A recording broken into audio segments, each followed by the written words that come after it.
Bueno, os presento a la doctora Joima Panisello, es un encanto de persona. Ya estuvo con nosotros en Burgos, no sé si fue en el año 2014-2015. Si la vierais de pie con un cartel delante, no deja de moverse. Y nos encantó su charla sobre nutrición.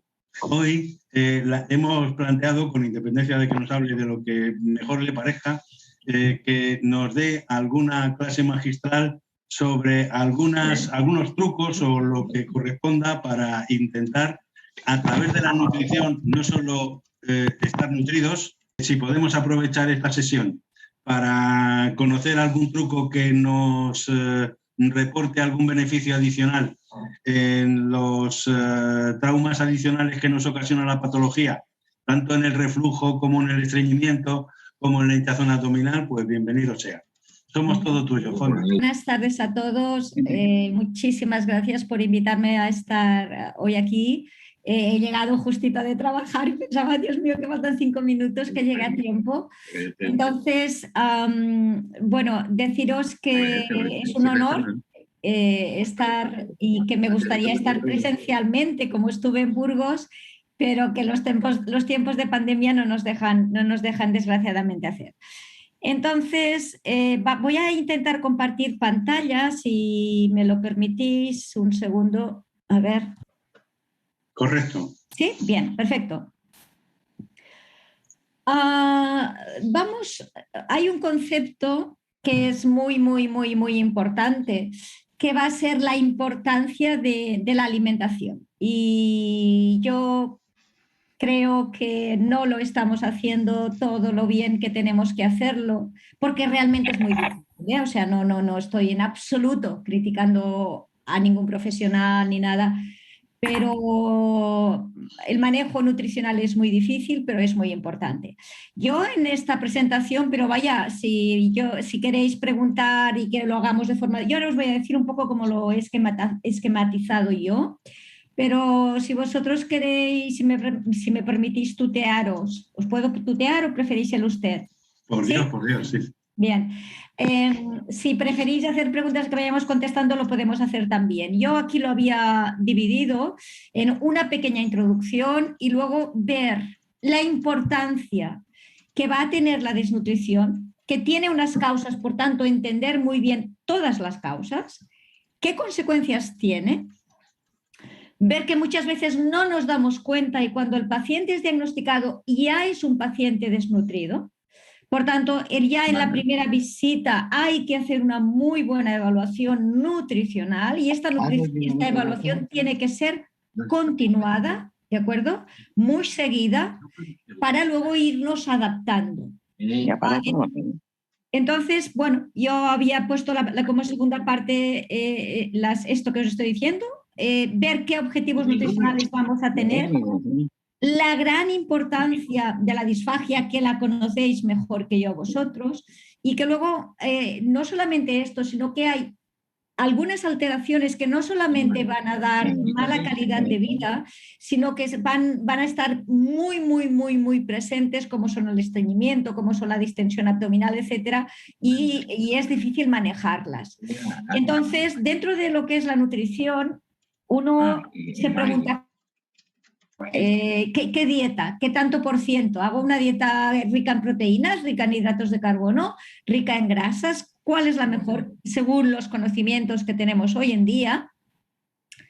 Y lógicamente, y lo he puesto en negrita y lo veis porque me lo preguntó Salvador, ¿qué hay, ¿vale?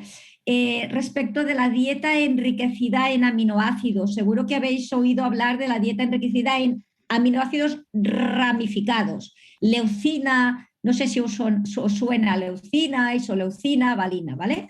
Y es importante, ¿vale? Porque hubo hace años, luego lo veréis, muchas expectativas a raíz de una publicación en la revista Lancet, y hoy en día sabemos que las conclusiones de ese primer estudio, que hubo con 22 pacientes que eran espectaculares, no son ciertas, no se han confirmado. Esta dieta no da mejores resultados e incluso puede empeorar o agravar en algunos pacientes la insuficiencia respiratoria. Entonces, el manejo de la dieta no es fácil y al mismo tiempo lo es, porque ya veréis que la mejor de las dietas, lo que pasa que a nadie sabe lo que es la dieta mediterránea, es seguir las proporciones de la dieta mediterránea de los abuelos, no la nuestra, la de los abuelos, luego lo comentamos. Y en esa dieta mediterránea va a ser muy importante, lo comentábamos antes de empezar, el aceite, el oro líquido, lo que yo llamo el oro líquido. ¿Qué es oro líquido? Y es oro líquido también, no, es decir, el aceite de oliva, pero no cualquier aceite de oliva, como mínimo aceite de oliva virgen y mejor si puede ser extra virgen, porque supone que ese aceite de oliva, en la grasa del aceite, o sea, el aceite de oliva tiene un 99% de parte grasa y un 1% que no es grasa. Pues ese 1% es un tesoro, porque ese 1% es más de 5.000, 6.000, 7.000 sustancias químicas distintas que tienen una actividad antiinflamatoria de bajar el estado inflamatorio muy importante. Antes decíamos, hombre, por Dios, ¿cómo no se va a engordar usted? Por Dios, no ponga tanto aceite es malo, eso es falso. Como mínimo, cualquier persona adulta tendría que tomar un mínimo de 4 cucharadas, son 40 centímetros cúbicos, cucharadas soperas, no de las cuberterías estas modernas todas planas que no cabe nada, no, cucharadas soperas, por tanto 10 centímetros cúbicos, como mínimo 4. Pero incluso cuando estamos en estados inflamatorios es muy adecuado subir a 5, 6, incluso 7 centímetros cúbicos al día, es decir, cucharadas. Esto nos permite aumentar mucho el aporte de grasa cardiosaludable porque el oleico que lleva el aceite de oliva es muy bueno.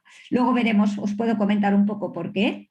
Y en segundo lugar, porque además de esto, toda la cantidad añadida de polifenoles tiene unos efectos sobre esta enfermedad.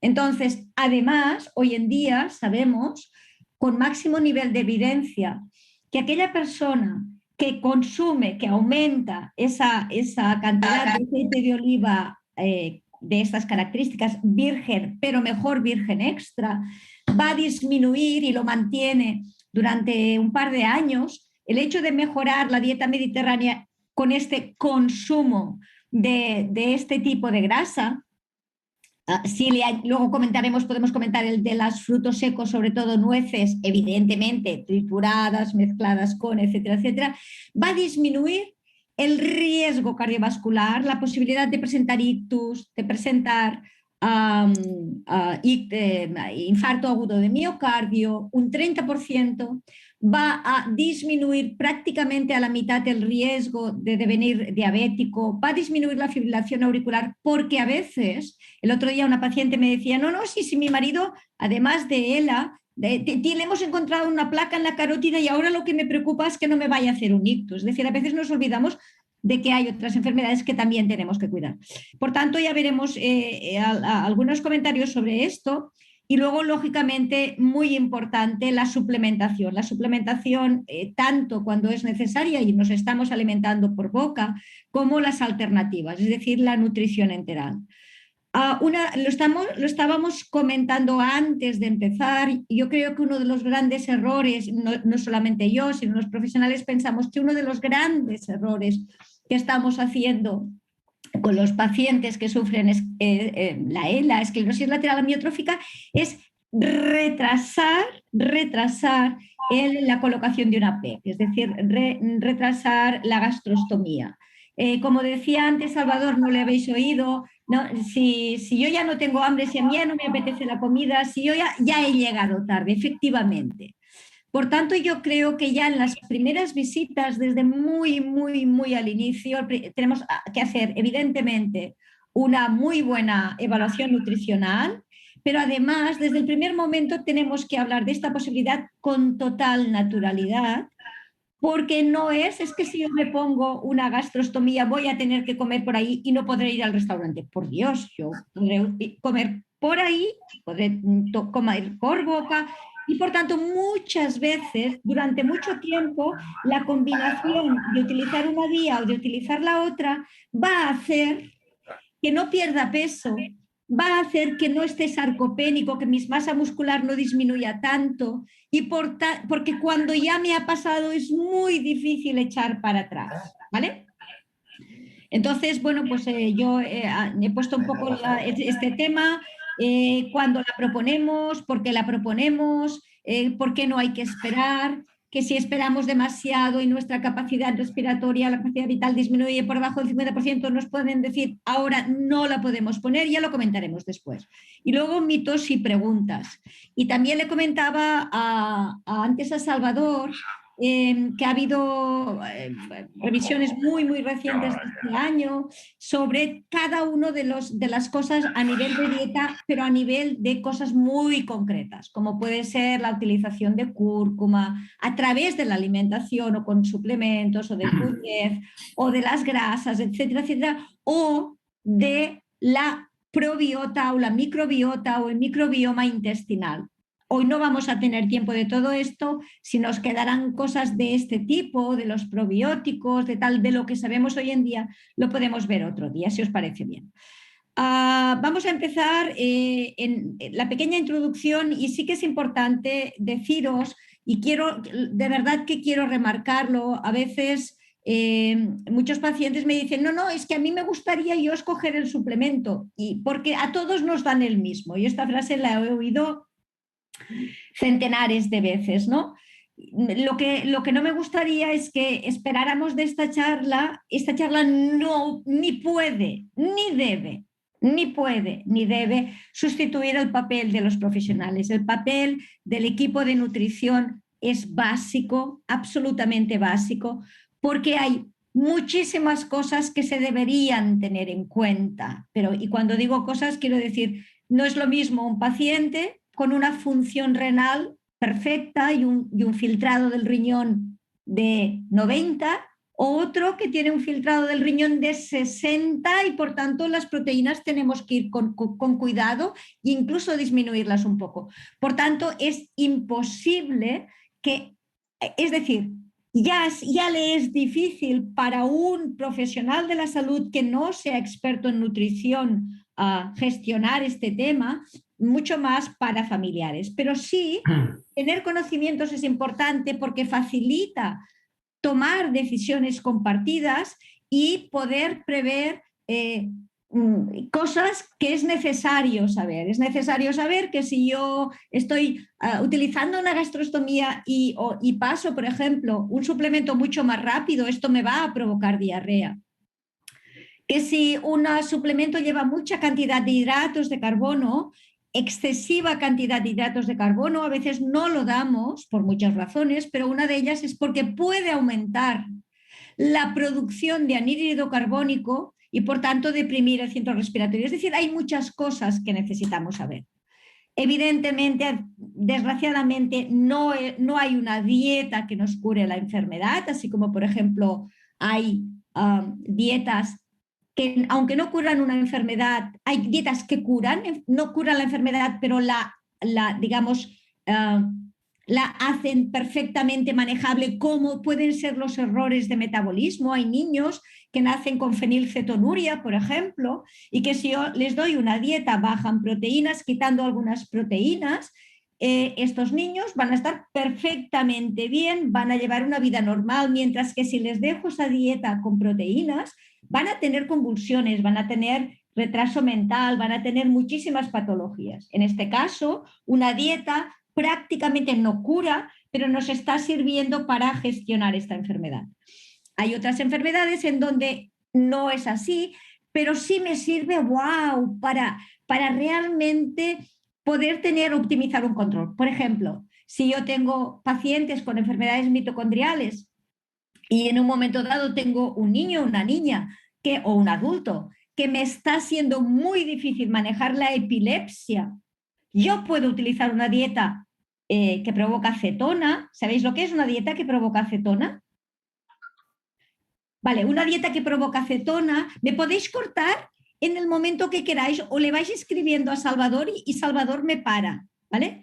una dieta que provoca cetona es una dieta que yo quito los hidratos de carbono, quito el pan, quito las patatas, quito el azúcar, la miel, rebajo mucho la fruta y entonces el cuerpo dice, ¡ay, mi madre! ¿Dónde está el azúcar? Sabéis que el cerebro necesita el azúcar natural, los hidratos de carbono, como gasolina para trabajar. Entonces, cuando el cuerpo le quitamos eso, pues el tío es muy listo. Y dice, a ver, pues nada, pues ya que tú no me lo das, yo voy a convertir una parte de mi cuerpo en azúcar, en hidratos de carbono. Y entonces el cuerpo se va o bien a la grasa y se convierte en una bruja, convierte grasa en azúcar. O bien convierte tu masa muscular, ¿vale?, en azúcar, porque el cuerpo sin hidratos de carbono, si los haces la glucosa, no puede vivir.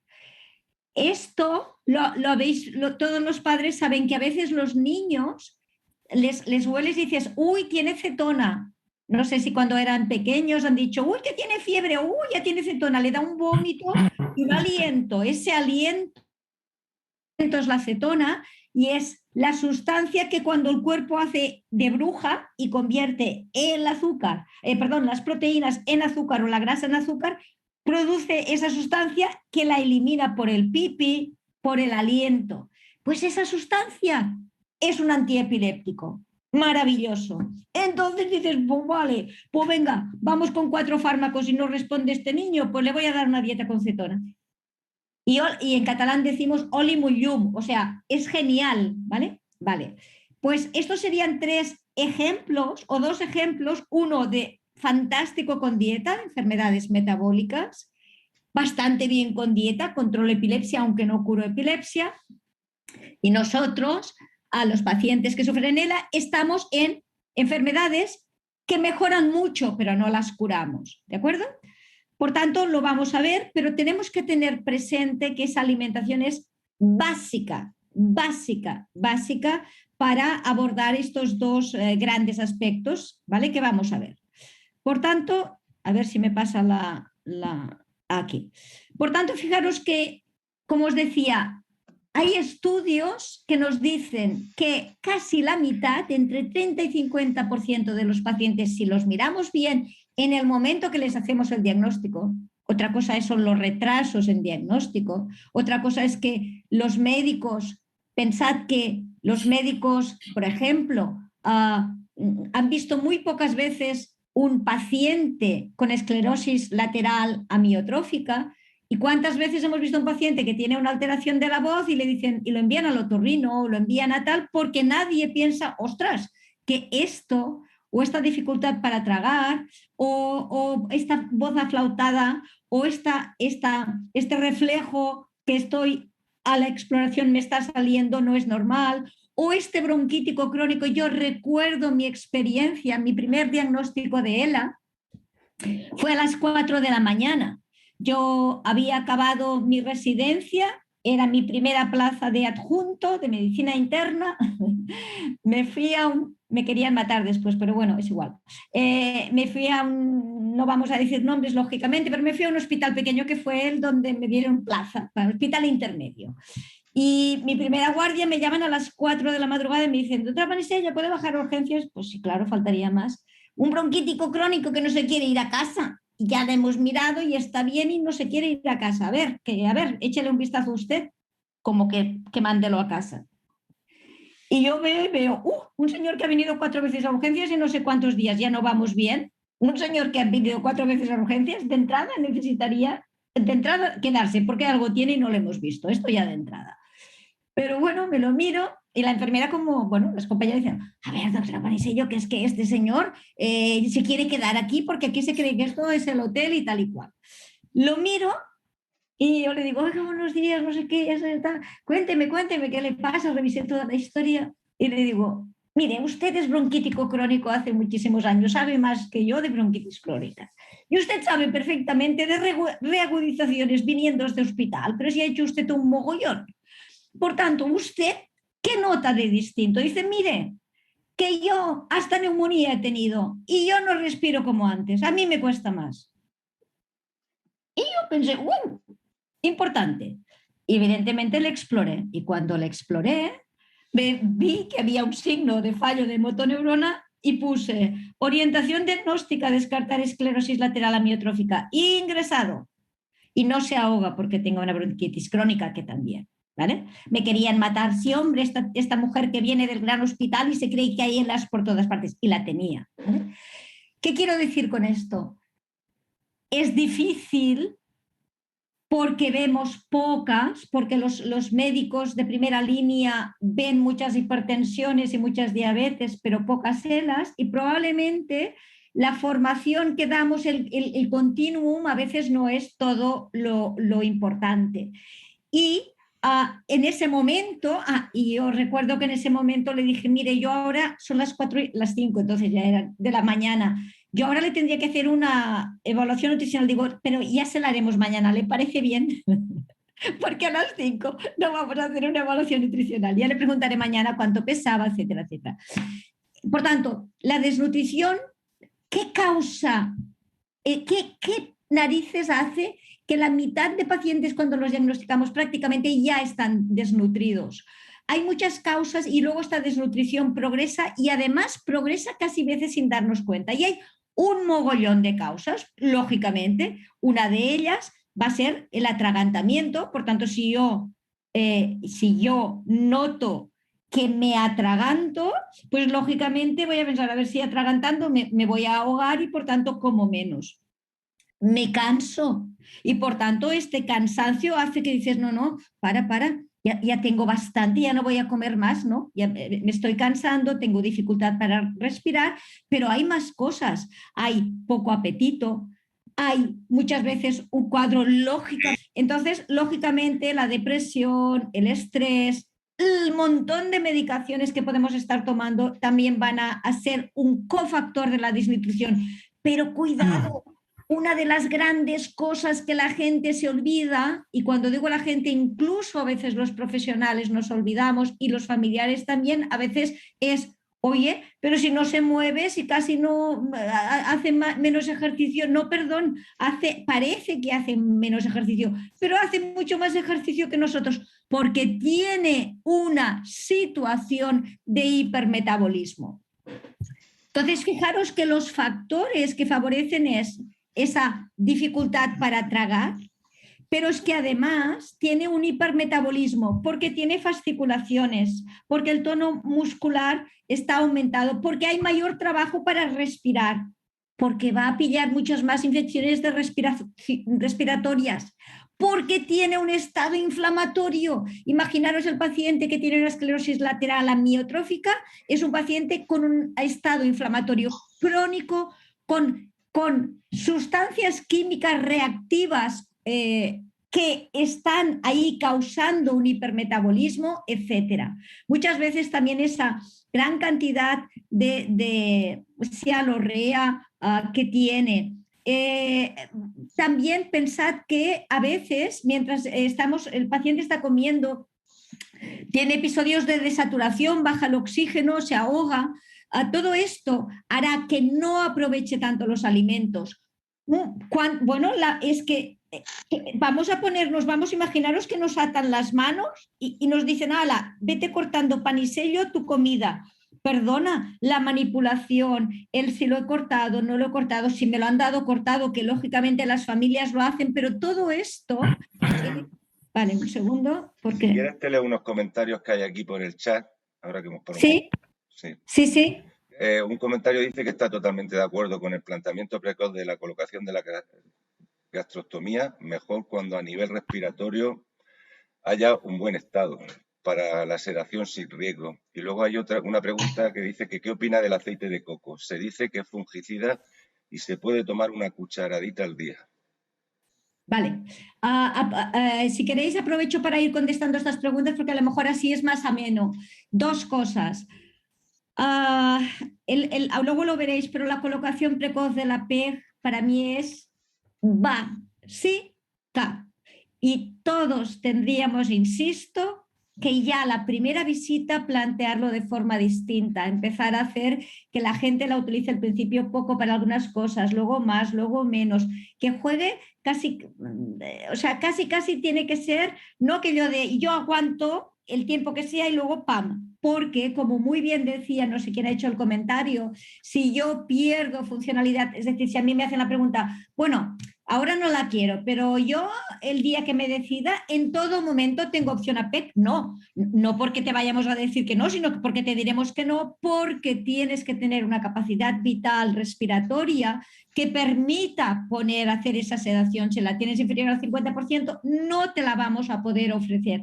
Y esto es algo que hay que decir. No, y no como una amenaza en absoluto, pero hay que decir, uno, esto, pero es que dos, no por esto, sino porque el hecho de que estés bien alimentado va a hacer que tengamos más supervivencia. Pensad que no voy a decir nombres, pero todos conocemos gente, ese tiempo que teóricamente promedio que tiene ahí el paciente afecto de esclerosis lateral amiotrófica, hay grandes ejemplos que han durado mucho más. ¿Por qué? Porque han tenido unos cuidados excepcionales, pero el más importante de todos ellos ha sido la nutrición. Por tanto, es realmente importante. Respecto del aceite, el aceite de coco tiene ácidos grasos de cadena media y cadena corta. Entonces, los ácidos grasos de cadena corta, y esto sí que cuidado con los familiares que no tengan ELA. Es decir, de entrada la mejor grasa a muchísima diferencia es el aceite de oliva extra virgen. El aceite de oliva de coco tiene estos ácidos grasos que no son de cadena larga, que en algunas enfermedades, por ejemplo, degenerativas como el Alzheimer o demencias, pueden tener su utilidad. Si usted me dice, yo voy a poner una cucharadita pequeña de aceite de coco y no voy a dejar de utilizar las 6 de oliva, bien. Si usted me dice, yo voy a utilizar esto y sustituirlo por lo otro, diría que no. ¿Vale? Entonces, perdón que pongo esto grande que se me ha quedado chico. Vale. Te hago la última que queda y ya no la dejamos aquí. Sí. ¿Hay alguna contraindicación en tomar curcumina estando anticoagulado? Porque hemos leído que puede actuar diluyendo todavía más. Sí, sí, muy bien, muy buena pregunta. Primero, la curcumina, lo decíamos antes con Salvador y si queréis lo revisaremos otro día, pero es una de las cosas que sabemos desde 2014, 2016. 2014 empezó a haber los primeros estudios en animales y después ya también en personas, utilizando como suplemento nutricional cúrcuma. Pero cuidado porque no todas las cúrcumas tienen un buen nivel de absorción, hay que tomarla de una forma determinada. Pero siempre que tomemos fitoterapia o siempre que tomamos algunos alimentos, algunos de ellos, y también la curcumina, interfieren con los anticoagulantes. Entonces, tenéis que decirlo a vuestro médico y por tanto, él va a deciros si sí o si no, o a ajustar la dosis. Lo que sí también tenéis que tener es un poco como la gente que toma dicumarínicos, que toma Sintrom, para entendernos, que toma dicumarínicos y que le dicen, ay, no tomes verduras de hoja verdes, de hoja verde oscura, porque, y es verdad, tienen vitamina K y entonces se te va a hacer la sangre menos espesa y por tanto el Sintrom vamos a tener problemas. El concepto no es esto. El concepto es, tú verduras tienes que tomar, pero lo que no puedes hacer es un día comerte 1 kilo de verduras y luego no. Es decir, la cantidad de verduras que utilizas siempre va a estar ahí, ¿de acuerdo? Y ya te van a ajustar esa pauta en función del resultado. Por tanto, traducción, 1, dilo a tu médico. 2, no hagas cambios bruscos. Hoy tomo, no tomo. Esto es lo que no podemos hacer. ¿De acuerdo? Y luego hay que ver las presentaciones, no todas se absorben igual, cómo las tomamos, etc. Pero insisto, tampoco caigáis en el concepto, todos cuando tenemos una enfermedad importante, difícil de gestionarla, que te cae como una losa encima, estamos esperando que en un momento dado haya algo mágico que nos solucione esto. Y por tanto buscamos leemos cualquier cosa, hay el Q10, hay esto, hay lo otro. Dos cosas importantes. Uno, preguntad siempre, porque hay veces cosas que nos pueden ser perjudiciales, pero lo más importante es nunca que eso os lleve a dejar de hacer aquello que ha demostrado evidencia. La PEG, los suplementos han demostrado evidencia, por tanto, además, le pondremos cúrcuma, fantástico. El aceite de oliva que dice la doctora Panisello en las escucharadas, fantástico, pero no dejéis de hacer esto porque dio este detalle. Es decir, los detalles de ornamentación de una casa son importantes, pero lo importante es la solidez de esta casa, ¿vale? Por tanto, fijaros que lo que decíamos, hay muchas veces que el paciente tiene poco hambre o incluso no tiene. A veces no tenemos hambre, pero casi no la tenemos por el miedo a comer, por el cansancio, por la fatiga que nos da.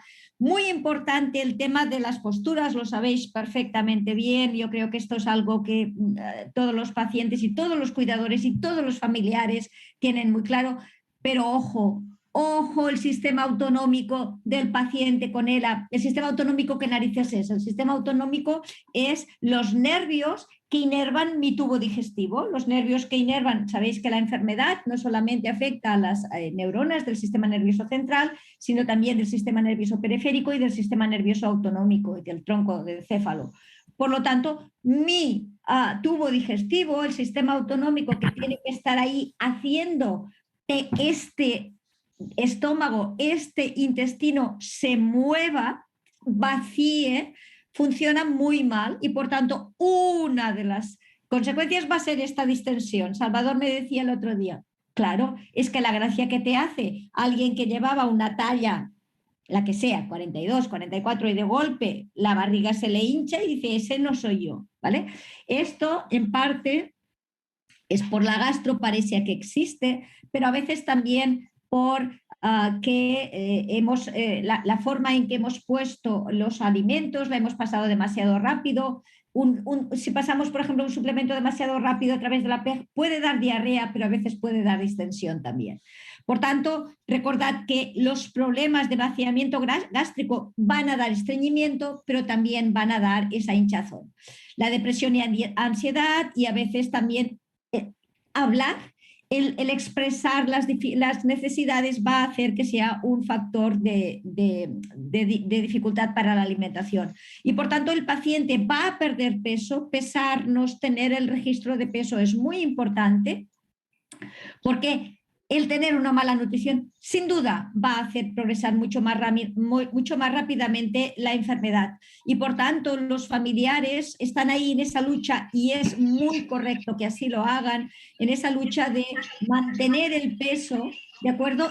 Mediante el tiempo que se pueda, la alimentación saludable, dieta mediterránea que luego veremos, pero de más energía, porque el gasto energético es superior y de textura adecuada a la situación que haya en ese momento.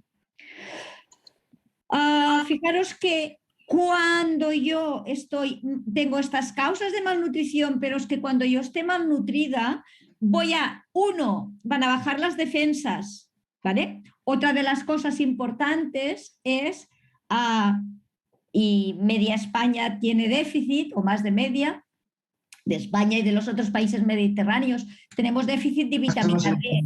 Una de las cosas que hay que tener todos los adultos, pero más de pacientes afectos de ELA, pacientes en tratamiento con cáncer, pacientes diabéticos, tener óptimos niveles de vitamina D. Y la vitamina D, ¿de acuerdo?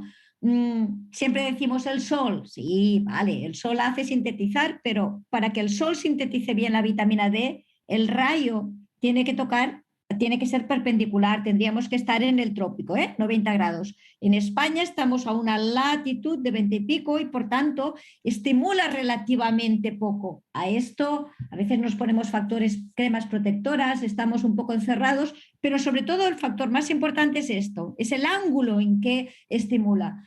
Por tanto, hay que dar suplementos de vitamina D y en este caso preferimos suplementos diarios en forma grasa, en forma de aceitito, que cápsulas que a veces se pueden dar una vez al mes o 2 veces al mes, que son más difíciles de absorber. Por tanto, esto es importante porque esto no solamente va a mejorar la fuerza, sino que va a mejorar la inmunidad, porque tanto la fuerza como la inmunidad, cuando estoy malnutrido, van a estar disminuidas.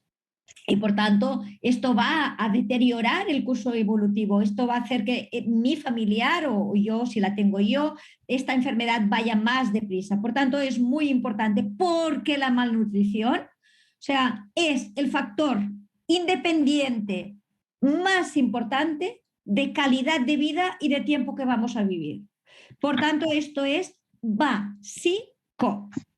Recordad que estar mal alimentados tiene mucho que ver con la disfagia y por tanto el estar mal alimentados va a hacer que mi enfermedad tenga peor pronóstico, que mi sistema inmunitario esté peor, que si aspiro la neumonía, la infección tenga menos respuesta, que lógicamente tenga menos calidad de vida y que lógicamente a través de la disfagia pues es más fácil que me deshidrate porque tenga miedo a tragar agua, es mucho más fácil que aspire.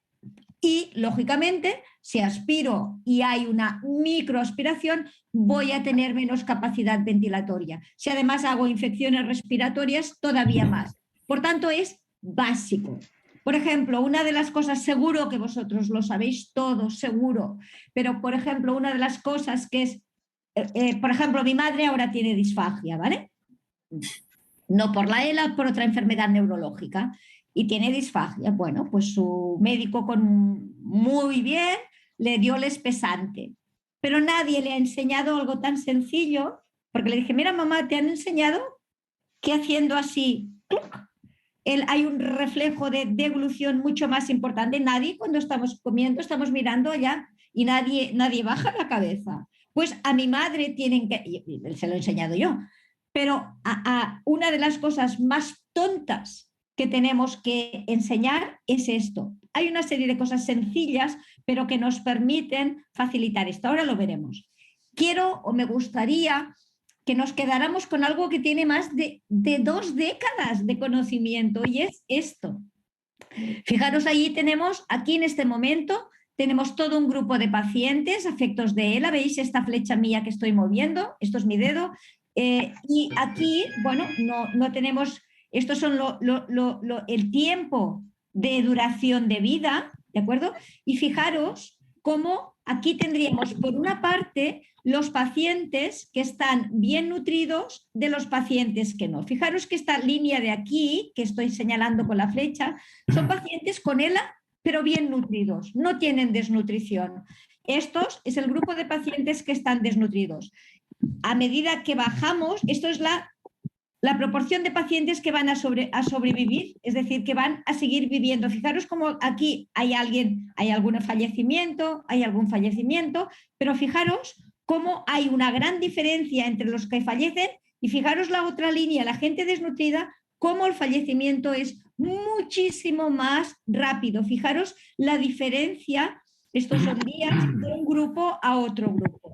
Esto hace más de 20 años que lo sabemos. Yo creo que todavía no tenemos todos incorporada esta información dentro, ¿vale? Hay muchos más estudios, ¿no? Este que os lo he enseñado es de hace 20 años, este es más reciente, hace 4 o 5 años, pero los dos dicen cómo la diferencia de supervivencia es muy distinta. Recordemos que decíamos, los factores que causan malnutrición es la disfagia, esa dificultad para tragar. De todas las causas, poca hambre, me ahogo cuando como, estoy cansado, estoy deprimido, me quita el apetito, todo esto quita el apetito, pero la disfagia, sobre todo la disfagia orofaringia, es la principal causa. Y el 80% de los pacientes que tienen esclerosis lateral amiotrófica tienen disfagia de este tipo. Y además hay gente que dice, bueno, esto vendrá con el tiempo. No es verdad, porque puede aparecer en cualquier momento. Hay pacientes que los acabas de diagnosticar, sobre todo si son manifestación de ELA de vulvar, de localización vulvar, ya en el primer momento ya dices, ya tiene disfagia orofaringia. Y hay otras formas que aparecen más tarde, ¿vale? Segundo lugar, muy importante, porque lo que decíamos antes, a medida que la enfermedad progresa, este sistema nervioso, el que regula de forma involuntaria, tenemos un sistema nervioso autónomo que él manda, no tenemos que pensar, ¿vale? Es decir, hay un sistema nervioso que le dice a mi corazón, late, late, late, late, que le dice a mi intestino, oye, muévete y expulsa la caca. Esto es un sistema nervioso autónomo. Pues a medida que avanza la enfermedad, este sistema, estas neuronas envejecen, se lesionan, mueren y por tanto el estómago vacía muy lentamente. Por eso después de la PET siempre miramos si ha quedado residuo o no en el estómago. Muchas veces hay problemas de micción, a veces hay grandes sudoraciones, estreñimiento, hinchazón de barriga, etcétera, etcétera. Pero además, ¿os acordáis cuando antes decía la malnutrición también es porque el paciente que está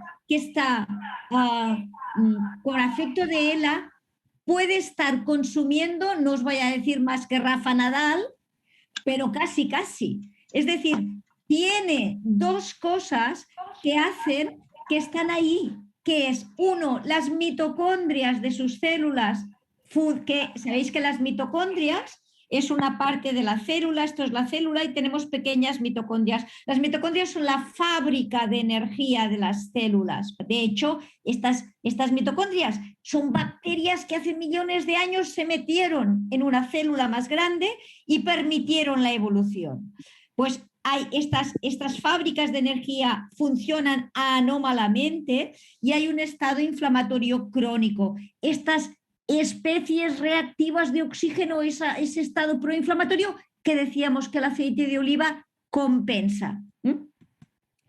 Y luego decíamos también el estreñimiento.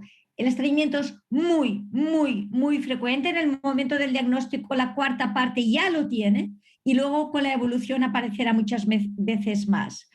A veces es porque, evidentemente, puede ser que estemos ingiriendo menos líquidos, menos agua, pero a veces también estamos ingiriendo menos fibra, pero es que además ese sistema nervioso autónomo, pues lógicamente no está haciendo los movimientos con suficiente fuerza para que el intestino y el tubo digestivo en general provoque el vaciamiento.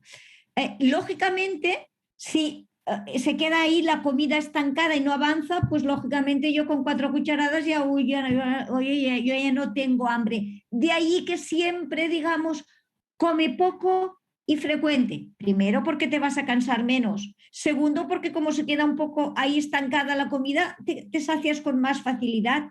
Tercero, porque refluye más, ¿vale? Y por tanto son cosas que tenemos que tener en cuenta. Es uno de los problemas también que hace que a veces la nutrición enteral la tengamos que ir modificando porque a veces nos da intolerancia. Recordad lo que decíamos, la mitad, un 50% de los pacientes cuando ya les damos el diagnóstico, ya tienen desnutrición. Los tenemos que pillar y les tenemos que forzar a aumentar las calorías, estar siguiéndolo hasta que la familia está realmente formada y luego, como mínimo, cada 3 meses hacer una evaluación del estado nutricional. De cada 10 pacientes afectos de esclerosis lateral amiotrófica, 7 están comiendo menos energéticamente, no de cantidad, sino de kilocalorías, de las que deberían. ¿De acuerdo? Joima, ¿Sí? Joima, si me permites, sí, claro. Te hago una observación, así al hilo de lo que estamos comentando ahora. Sí. Cuando se tiene la PEG, la tendencia de la mayoría de los compañeros es a tener un abdomen hinchado. Vamos a plantearnos que no sabemos por qué.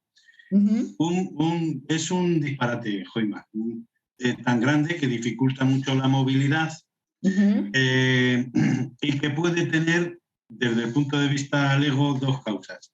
O comemos mucho y mal, y estamos hablando de nutrición enteral, o tenemos mucho gas y ahí se queda, pero claro, con la experiencia que yo tengo, también sabemos que si el gas en el intestino no puede estar o es difícil que esté, en el estómago no está porque cuando descampamos la PEG no sale nada. Bien, estamos gordos. Eso significa, o pudiera ocurrir que pudiéramos comprobarlo midiendo a través de algún tipo de escáner si tenemos grasa, que algunas veces no es muy difícil, o bien ¿Sí? tendríamos que ir al nutricionista porque estamos excesivamente bien nutridos, porque eso tampoco es bueno. Con la inmovilidad que tenemos, es un problema para estar permanentemente sentado. Sí, sí, pero me encanta, Salvador, que hayas hecho este comentario, porque te explico, y lo decías en uno de los emails que me enviaste. A ver, dos cosas importantes. No confundamos gordo o obesidad con volumen, en absoluto. En absoluto, ni con peso. De hecho, cada vez más lo que se intenta es hacer estudios de imagen para ver si cuáles son los tejidos. Estamos hablando, ¿es masa muscular lo que tiene el paciente? ¿Es grasa o es sencillamente un tubo digestivo hinchado? No creáis que volumen aumentado significa gordo. No creáis esto. Y aunque estamos en estadios muy avanzados que el paciente no se mueve, o se mueve muy poco o prácticamente nada, el consumo energético sigue siendo grande. Por tanto, es decir, dos cosas importantes. Uno, no sé si lo he puesto aquí, sí. Aquí os he puesto las guías, parece que supiera que me lo ibas a preguntar. No, ahora os lo pongo en castellano. Estas son las guías NICE, estas son las guías inglesas que son de las mejores. Y las guías NICE nos dice, uno, consideramos que hay una necesidad de suplemento, o bien, cuando el paciente ya tiene, ¿sabéis lo que es el índice de masa corporal? Sí. Vale, perfecto. Pues el peso dividido por la talla al cuadrado. Entonces tenemos dos maneras de ver el estado, tenemos muchas de ver el estado nutricional, bioquímicamente, nivel de albúmina, nivel de glóbulos blancos, de linfopenia, etc. Peso, y luego, como decía Salvador, también por pruebas de imagen y ver ahí si hay grasa, si hay músculo. Pero con algo tan sencillo como el peso y la talla ya tenemos mucho hecho. Por tanto, las guías NICE nos dicen que a nivel de nutrición enteral, si nosotros tenemos un paciente que tiene un índice de masa corporal por debajo de 18.5, tenemos que darle suplementos. Si el paciente ha perdido sin quererlo, ¿de acuerdo? Sin quererlo, un 10% del peso, por ejemplo, si pesaba 60 kilos, un 10% son 6 kilos, y los ha perdido entre 3 y 6 meses, solamente esto, significa que necesita un suplemento. O bien, fijaros, si ha perdido un 5% o más, por tanto, fijaros que si pesaba 60 kilos, un 5% son 3 kilos, un 10% serían 6, un 5% son 3 kilos. Si ese paciente de entrada el índice de masa corporal era de 20 y pierde 3 kilos, yo ahí tengo que espabilar y no me tengo que esperar más. Ahí lo tengo que dar seguro. Y en las circunstancias que os voy a decir, como mínimo el profesional se lo tiene que plantear si necesita suplemento. Y es alguien que durante 5 días haya comido muy poquito o prácticamente nada, o que tenga pérdidas aumentadas. Fijaros que... Yo tengo una pregunta para la doctora. Sí. No sé si se me escucha bien. Doctora, sí. En alimentación enteral, ¿qué es mejor? ¿Una dieta basada en pacientes que están sanos dentro de la ELA que tienen, ¿no? Basada en un hipercalóricas, pero basada en hidratos de carbono, o mejor basada en proteína que sustituya la masa muscular que pierde como consecuencia del tema de las mitocondrias. A ver, tiene que estar proporcionada. Dieta basada en hidratos de carbono no nos conviene excesivamente por dos cosas. Primero, porque se va a convertir una parte de ella en grasa. Segundo, porque puede favorecer la aparición de diabetes. Y en tercer lugar, porque además puede, como decía antes de empezar, que estábamos charlando un poco, puede favorecer la producción de anhídrido carbónico y eso deprime la respiración. Por tanto, nos iríamos a una dieta proporcionada, ¿de acuerdo? Pero con un poquito más de proteínas, siempre que, lo decía, siempre que el filtrado glomerular, que la función renal esté bien. ¿Qué significa la función renal está bien? Pedimos no solo la urea y la creatinina del paciente, sino que miramos cuánto filtra su riñón cada minuto. Un riñón tiene que filtrar 90, 100 centímetros cúbicos cada minuto, ¿vale? Muchos de los pacientes y muchas de las personas no afectadas de ELA, sino con cualquier otra enfermedad, la que sea, tienen filtrados glomerulares, su riñón filtra menos de 60. Filtrar menos de 60 es tener un grado de insuficiencia renal que le llamamos grado 3, pero ya es. Y ahí, para que el riñón no se estropee, bajamos un poco las proteínas. Entonces, lógicamente, me sabe muy mal decirlo, pero esto sobre todo lo hacemos si la esperanza de vida es muy larga.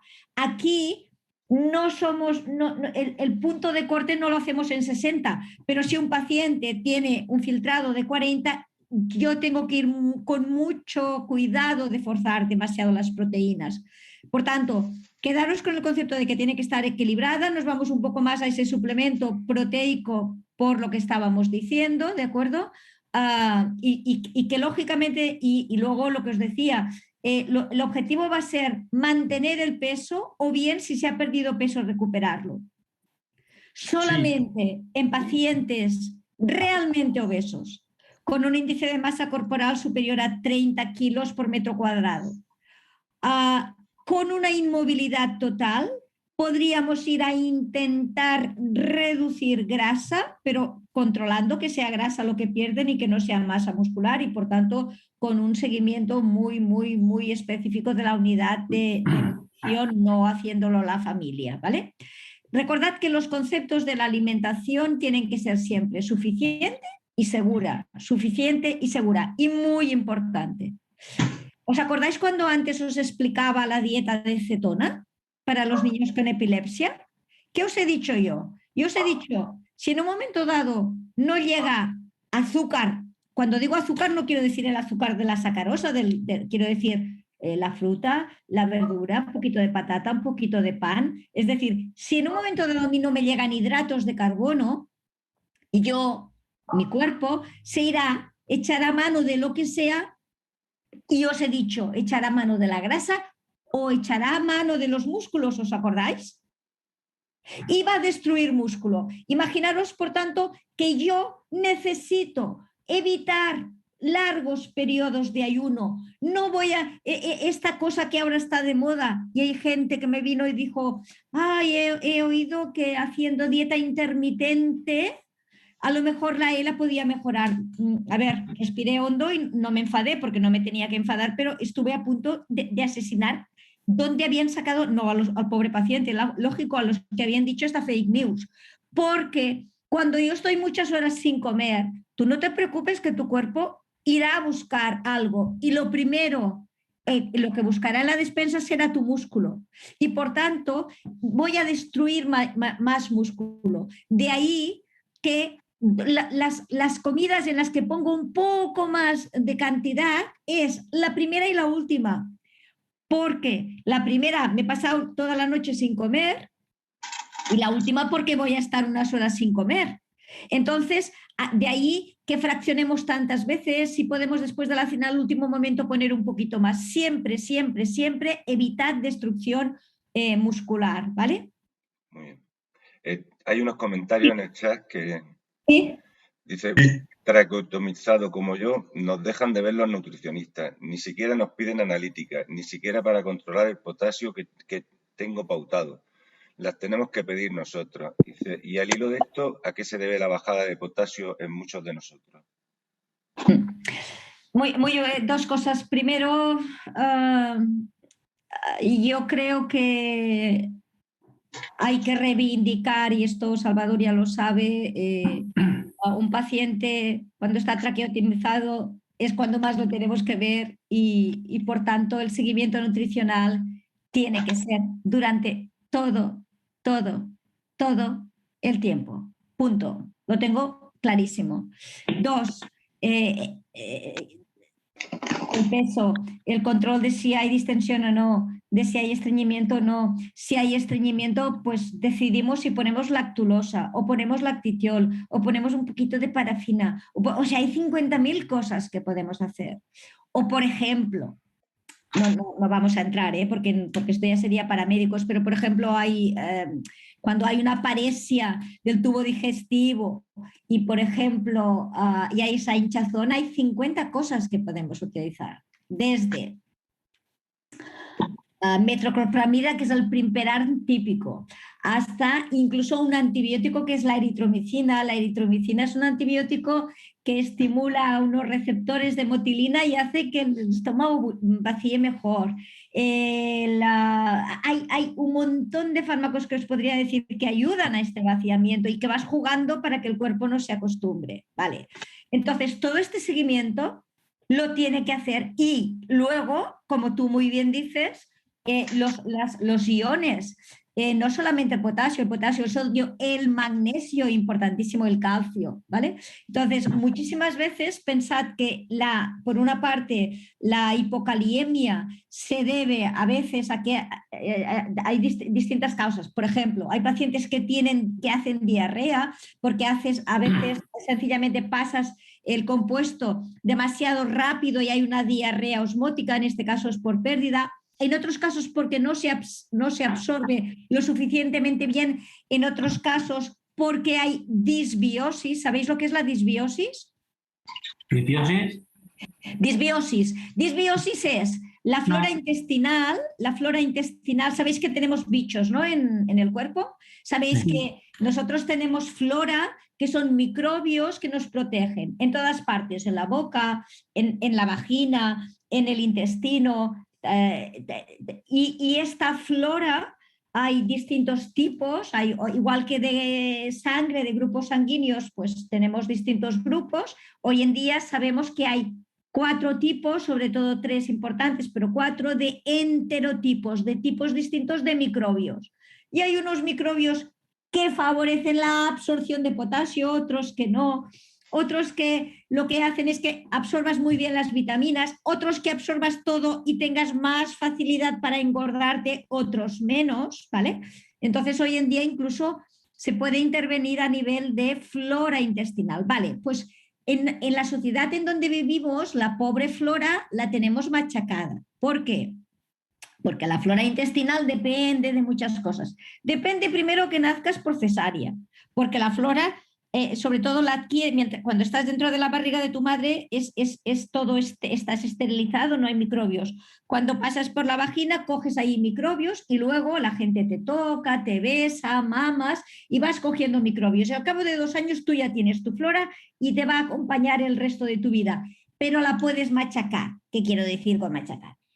Un día tomo antibióticos, el otro día tomo antiinflamatorios, el otro día estoy todo el día lavándome las manos, con lo cual la flora que a veces puedo tomar incluso de los alimentos o incluso de la propia suciedad, no la incorporo.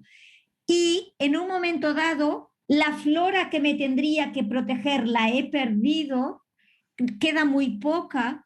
En lugar de tener millones y millones de clases, hay muy pocas, hay escasas, y ahí un microbio negativo, patógeno, que me puede hacer daño, puede estar ahí. Y esta disbiosis, ese desbalance, también es una de las cosas que hay que tener en cuenta, ¿vale? Por tanto, yo creo que los pacientes en todo momento tienen que tener su soporte nutricional y que, por tanto, es cuestión un poco de que lo sigamos pidiendo clarísimamente. Gracias. Clarísimamente. Entonces, aunque te alimentes con nutrición enteral, sería interesante un estudio de la microbiota. A ver, te digo, hoy en día el estudio de la microbiota se hace en muy pocos sitios, ¿vale? Se hace en muy pocos sitios porque estudios de la microbiota hay de varios tipos. Hay un tipo que es realmente muy poco útil, que es el que se hacía antes, que se hace por determinaciones indirectas, ¿vale? Tú dices, este tipo de microbio provoca esta reacción química. ¿Veo esta reacción química? Sí, pues seguro que debe haber este tipo de microbio. Bueno, esto es un poco primitivo. Pero hoy en día lo que se hace es coger las heces y decodificar todo el genoma. Es decir, te puede costar 3 meses tener el resultado, y decodificas todo y realmente ves si hay prebotelas, si hay rhamnosus, ves todo y dices, uy, esta persona tiene este enterotipo. Esto todavía se hace en muy pocas unidades, ¿de acuerdo? Y por tanto, pero en aquellas unidades que se hace o que lo hacemos, pues lógicamente el tratamiento lo adecuamos al resultado, pero no es necesario, si tú realmente no lo puedes hacer, dar algunos prebióticos y probióticos y entonces lo harás en función de los síntomas del paciente. O sea, tú piensas que yo a veces digo, vale, en este paciente lo puedo pedir, en este no lo puedo pedir. Pues si no lo puedo pedir, la medicina más buena de todos, escuchar al paciente y preguntar. A ver, ¿usted cómo va? ¿Estreñido? ¿Usted antes de debutar la esclerosis lateral amiotrófica tenía síntomas de colon irritable? ¿Sabéis que el colon irritable es aquella forma de ser de nuestro intestino que tiene más facilidad para hacer espasmos y suele manifestarse por gente que a lo mejor tiene un examen y corre al lavabo a ir de vientre porque le da la chuchón? A veces vas estreñido, a veces vas suelto, algún retortijón, es decir, se te hincha más la barriga. Bueno, pues por ejemplo, si hay gente que tiene síntomas de colon irritable, le damos un probiótico específico sin hacer el análisis, que solo sirve para el colon irritable. A otro le damos aquel que va bien para el estreñimiento, a otro le damos, ¿vale? Entonces nos basamos en los síntomas del paciente. No solamente en pacientes con ELA, en pacientes de todo tipo. Entonces ahí sí que vemos qué sintomatología tiene el paciente y en función de la sintomatología prescribimos un probiótico u otro probiótico, ¿vale? Muy bien. Otro comentario: que pasa en casos como el mío, que llevo 12 años de evolución de ELA y tengo un aumento de peso y llevo alimentación equilibrada, dieta mediterránea. Temo cuando habláis de poner la PET en fase primaria. ¿Le podés preguntar a esta persona por qué teme cuando nos oye decir esto? Completar la reducción de ingesta. Vale, muy bien, perfecto. Ahora voy con ello. Comentarle a esta persona mientras nos contesta que lógicamente, sí, es decir, yo me imagino que sus profesionales se habrán planteado, primero no sé qué índice de masa corporal tiene, y tampoco sé si le han hecho un estudio de composición corporal para ver qué grasa hay, etcétera. En este caso, sí que él por su cuenta no puede hacer reducción, no puede bajar el recuento calórico sin que se lo controle un profesional de la nutrición. No puede empezar por su cuenta a intentar bajar calorías, mi consejo, para bajar peso. Porque puede, es decir, mucho más teniendo un tiempo de 12 años que está fantásticamente bien, y todos conocemos casos que han tenido grandes supervivencias. Entonces, este paciente es básico que reclame ser atendido por un buen equipo de nutrición y evalúen muy seriamente si realmente vale la pena bajar un poco de peso o no. Y cuando digo peso, digo grasa, no masa magra, ¿vale? Entonces, y que esto, mi consejo, es que no lo haga por su cuenta y riesgo, porque necesita estar acompañado por profesionales, porque la pérdida de peso en estos pacientes, fijaros que en este caso tiene que ser muy, muy, muy seguida por especialistas, ¿vale? Ahora vamos a qué podemos hacer. Fijaros que disfagia, sabéis que es la sensación de que algo se ha quedado enganchado ahí, que me cuesta pasar, que se queda obstruido.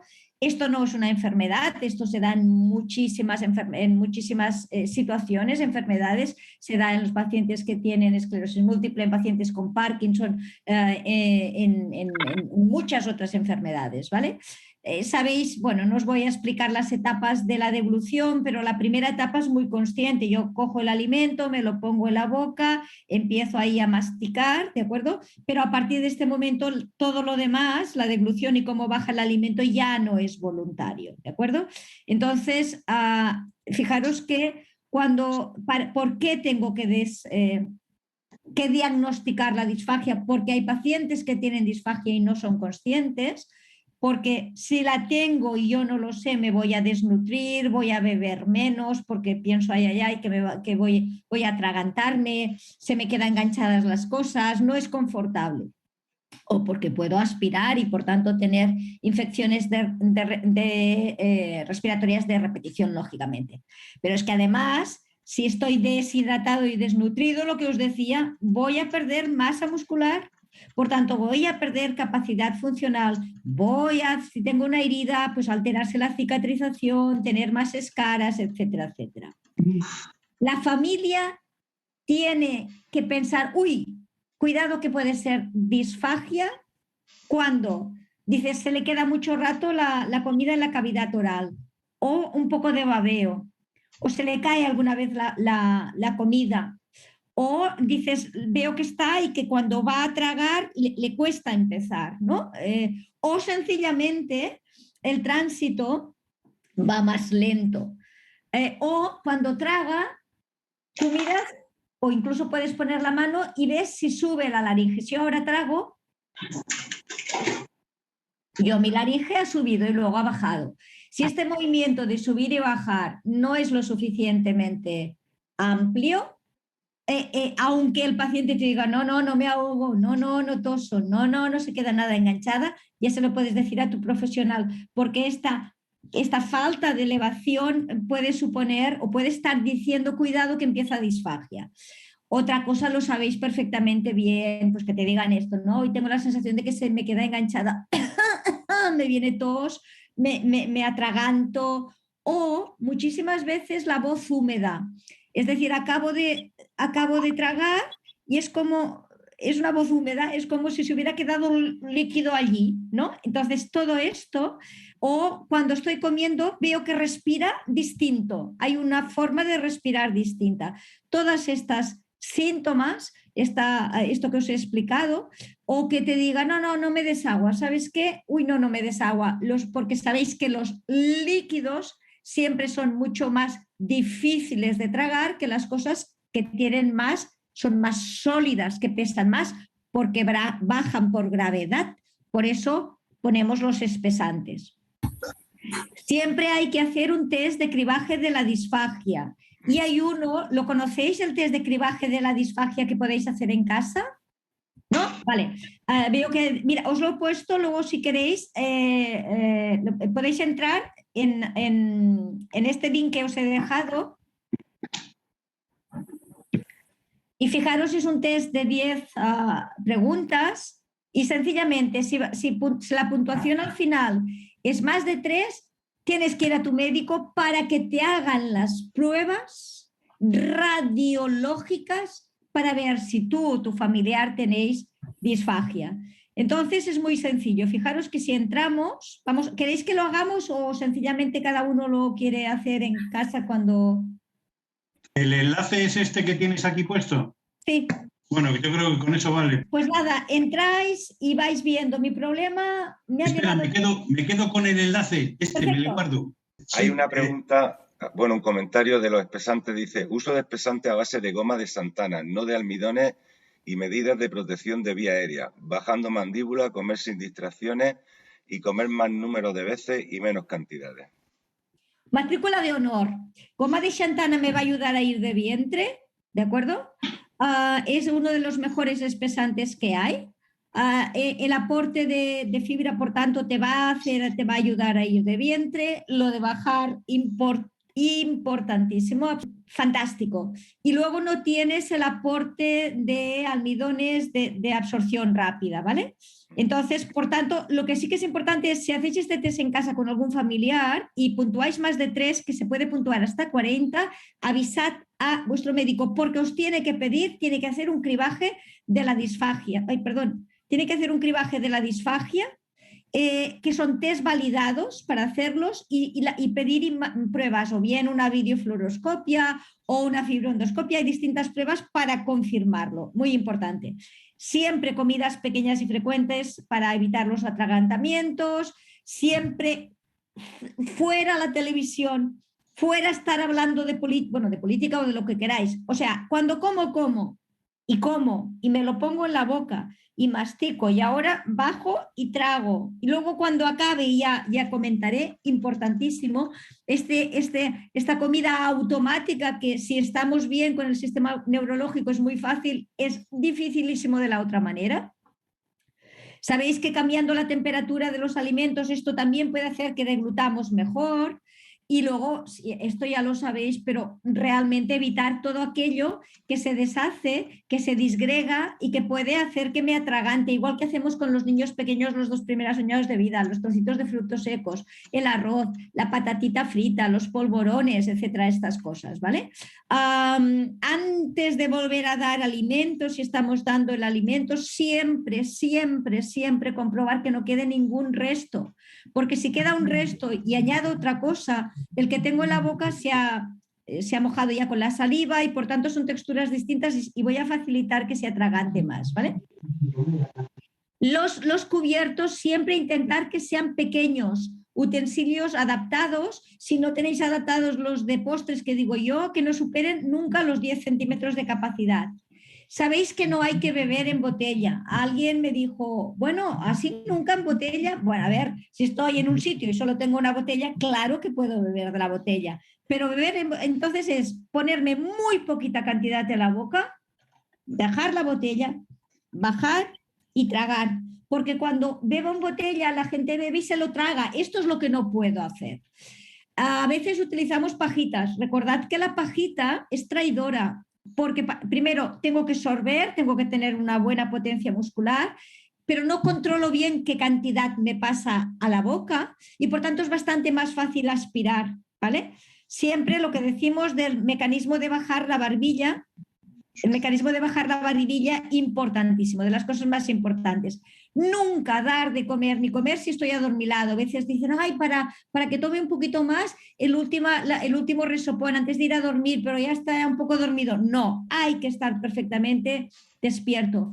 Muy importante, antes de comer, poco de enjuagar la boca, porque muchas veces la tenemos seca, se nos va a enganchar el bolo, es mucho más difícil de deglutir. Entonces, sistemáticamente, antes de empezar a comer, me enjuago la boca, lo escupo y entonces empiezo, ¿vale?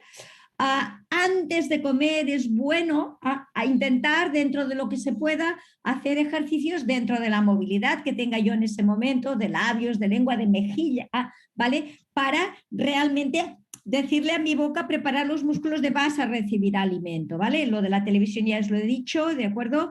Y ya está. La postura, ya lo sabéis, siempre, ¿de acuerdo? Nunca menos de 45, pero a ser posible siempre que podamos 90 grados. Los pies apoyados, y si es pequeño como yo, pues necesito un taburete, bueno, algo para apoyar los pies, pero los pies tienen que estar apoyados, la cabeza un poco inclinada hacia adelante, ¿de acuerdo? Si el paciente está sentado y necesitamos ayuda, pues el cuidador se pone enfrente y le da la comida desde una posición inferior, no desde arriba, muy importante.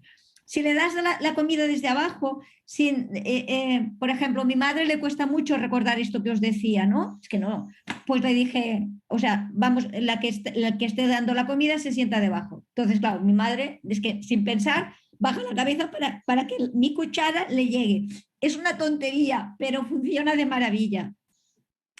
Entonces, bueno, si está encamado, lógicamente, pues ponerlo a 90 grados, con las caderas, si tenéis cama articulada, pues mucho más fácil. Si no, goma, espuma, mantas, cojines, etcétera, y almohadas debajo del cuello para que flexione la cabeza hacia adelante.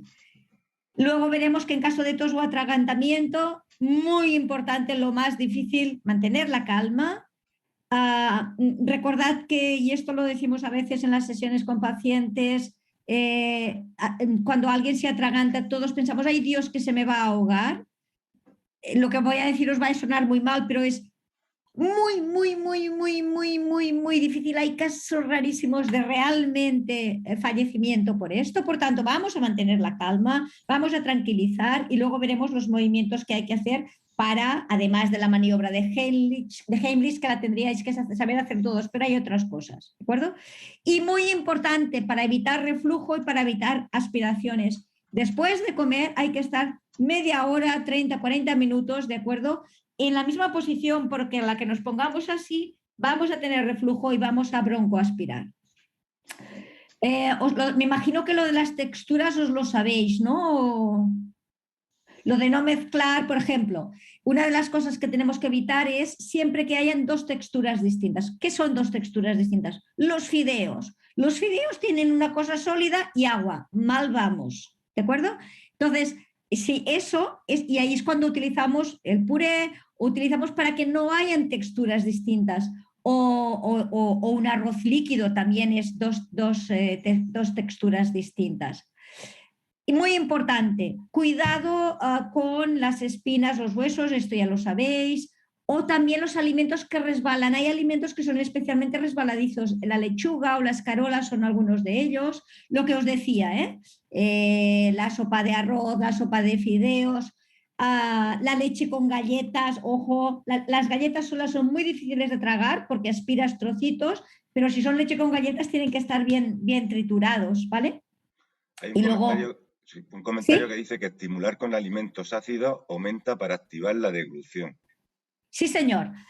Igual que he dicho, no sé quién lo ha dicho, pero felicítale. Igual que hemos dicho los cambios de temperatura, que vas alternando a veces un poco más frío, a veces un poco más caliente, todo lo que es, los alimentos ácidos hacen dos cosas. Lo que hacen más es que, más que la deglución, lo que estimulan es la salivación. Si tú tienes, por ejemplo, un paciente que está con antidepresivos y te dice, ¡ay, qué boca más espesa!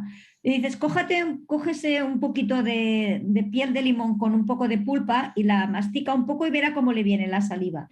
Entonces, esa saliva es la que también te provoca que deglutas. Entonces, es otro truco que hay que tener en cuenta. Evitar los que se desmenucen, los polvorones, ya lo hemos dicho. Evidentemente, los que tengan semillas o piel, las uvas, las aceitunas, los tomates sin pelar, ¿de acuerdo? O aquello que sea muy pegajoso.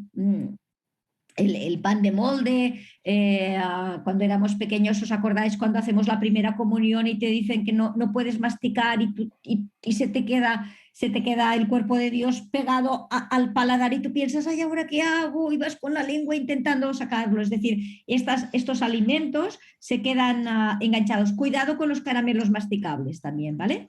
Lo de flexionar la cabeza, importantísimo. Si algún familiar lo quiere probar, y el otro día decía mi marido, ya verás, pruébalo, baja la cabeza y verás como automáticamente la saliva que tienes en la boca te la tragas sin pensar. El control postural, nunca os pongáis en el lateral, nunca en el lateral. Hay que ponerse perfectamente centrado delante del paciente y debajo del paciente para provocar que sin decírselo, si no llegamos a ser muy machacones, baja la cabeza, mamá, ay, que no me acuerdo, baja la cabeza, mamá, pues no, te pones debajo y la mamá ya baja la cabeza, ¿vale? Lo de la concentración, lo de distraerse, ya lo hemos dicho. Bueno, lo de, evidentemente, si en un momento dado hay un tema pues que vayamos a reír o a llorar, esto tiene que estar fuera de la conversación, porque si decimos una tontería para animar al otro, esto lo podemos decir fuera de la alimentación, porque como le dé la risa tenemos un problema y esto sí que es así, ¿vale? Entonces, cuando comemos y cuando reímos, ¿de acuerdo? Bueno, a ver, lo del cojín debajo de las rodillas ya lo sabéis, que también es un buen recurso. Sí, ¿qué hacemos si se atraganta comiendo? Primero, ¿qué intentamos hacer? Primero, quitar si llevara prótesis, que alguno llevar la prótesis, quitar la comida, quitarla toda, ¿de acuerdo? Y intentar cerrar la boca, esto es la persona que tiene ELA, intentar respirar por la nariz y con el aire que he cogido intentar toser lo más fuerte que pueda. Y esto lo tenemos que entrenar cuando no nos hemos atragantado. Es decir, de cuando en cuando, igual que los médicos hacemos de cuando en cuando prácticas para si un día se para un paciente, pues ser lo suficientemente rápidos. De cuando en cuando en casa decimos, bueno, si un día nos atragantamos, ¿qué hacemos? 1, 2, 3, 4. Y así si lo repites muchas veces, ese día es un poco más fácil, ¿vale?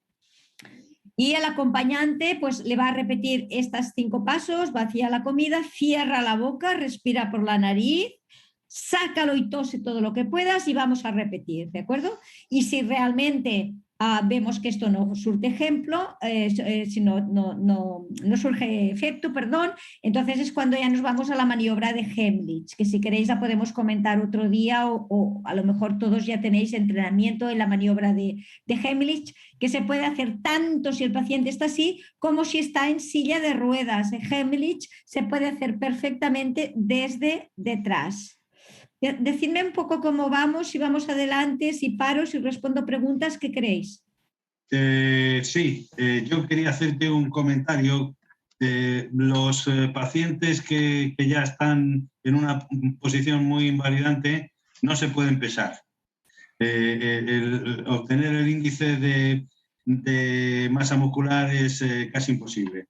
Y sin embargo, engordan. O sea, tú fíjate que te estás tratando el tema de la desnutrición y yo te pregunto sobre la supernutrición, el conflicto de no llegar. Y te voy a intentar explicar por qué, aunque a lo mejor no tenga ninguna razón. En principio, al tomar la nutrición enteral se te quita la ansia por la comida, no comes por los ojos, te da igual, comes simplemente. Y es como una medicación. Podrías tomarte 1000 kilocalorías al día, pero tienes pautadas 1200 y te las tomas las 1200 y un día y otro y otro y otro y otro, ¿no? Y al final muchos de los que estamos hoy escuchándote están gordos, Joima, gordísimos.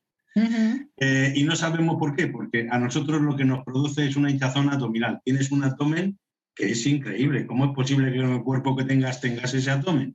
¿No? Esto no sé cómo se responde, pero sí. si te quedas con la idea, otro día podemos hablar de ello, porque me interesa muchísimo más la respuesta que te ha dado Lola, y que te la voy a leer, si es que soy capaz de encontrarla. Dice, y fíjate qué importante, tengo la PEG porque tengo ya la BIPAC y aunque como perfectamente, oigo que se debe poner la PEG antes de que haya más dificultad respiratoria por los riesgos en la intervención. Ese es el miedo que tenía Lola. Yo creo que no. La PEG en principio, si tiene el respirador, la gestión de la intervención quirúrgica no es excesivamente complicada por el hecho de que tenga una ventilación no invasiva. Sí, pero fíjate que no depende de que tenga una ventilación invasiva, sino depende de las pruebas funcionales respiratorias.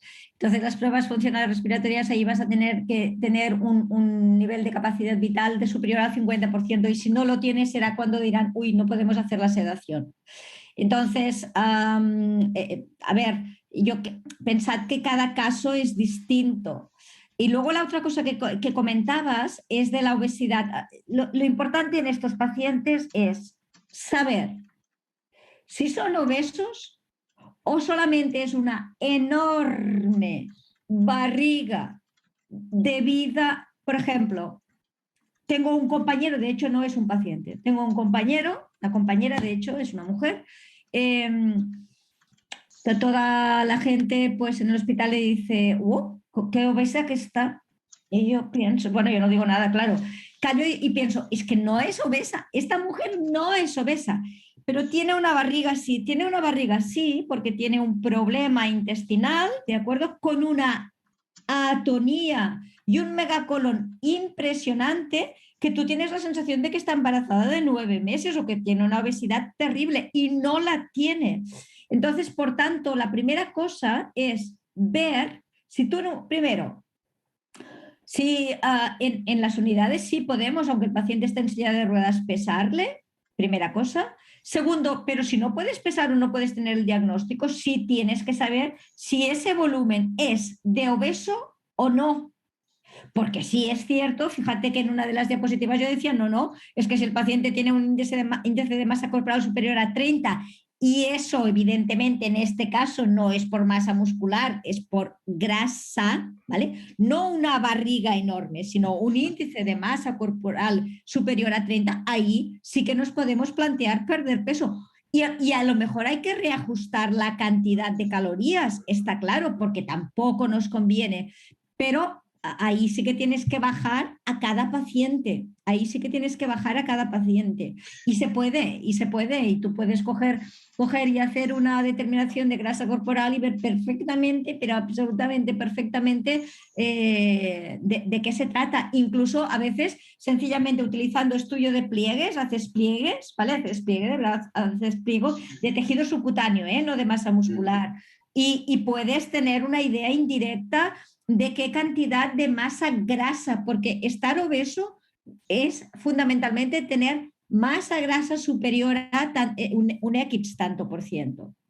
En esa misma línea, no estamos hablando de que tenga una malnutrición, ni tan siquiera de que sea obeso, no. Tener un abdomen de esa manera tan crítico como tenemos tantos de los que estamos en este mismo grupo, yo no, porque no soy enfermo, Joima, ya sabes, pero implica una gran pérdida de calidad de vida, problemas en el vestido, disfunción a la hora de estar sentado, la barriga. La pregunta que yo te haría sería la siguiente: tengo esta barriga, me voy a ver al nutricionista y decirle, mira, esto me pasa porque gordo no estoy, porque no, chicha no hay. Sí, pero es que si es esto, el nutricionista no te lo va a solventar. Es decir, el que tiene que jugar ahí es el internista o el neurólogo, porque ahí tendrás que ver, vale, esta distensión va con estreñimiento, no va con estreñimiento. Voy a utilizar lo que os decía antes, es decir, si va con estreñimiento, pues voy a forzar lo que queráis, gotitas de aceite de parafina. No solamente la lactulosa, que a veces no nos gusta, sino que puede ser lactulosa, puede ser lactitiol, puede ser sales de magnesio, puede ser aceite de parafina. A veces utilizamos eso y utilizamos lo que os decía, jugamos con todos esos fármacos que lo que hacen es favorecer el tránsito, y además los vamos cambiando para que no haya ese efecto de acostumbramiento, ¿vale? Y por tanto, y ahí sí que hay mucho campo. Evidentemente no, el paciente no se nos va a quedar, porque evidentemente no se nos va a quedar como cuando no tenía esta enfermedad, pero sí que se puede mejorar, pero hay que jugar con esto, y por tanto ahí no, y esto ya no es terreno del nutricionista. Pero lo que te quiero decir es que no hay que confundir, porque es muy grave, muy grave. Y yo, bueno, lo ves a veces que dices, por Dios, me han confundido obesidad con barriga hinchada. No le bajes las calorías, porque lo que estás haciendo es que además se le va a hinchar más, porque va a perder estado nutricional. Por tanto, lo que tenemos que hacer es ver esta hinchazón con qué va, con estreñimiento, sin estreñimiento. Va, a veces, por ejemplo, es mucho más importante que ir de vientre todos los días, el vaciar completamente el intestino, a lo mejor cada 2 días.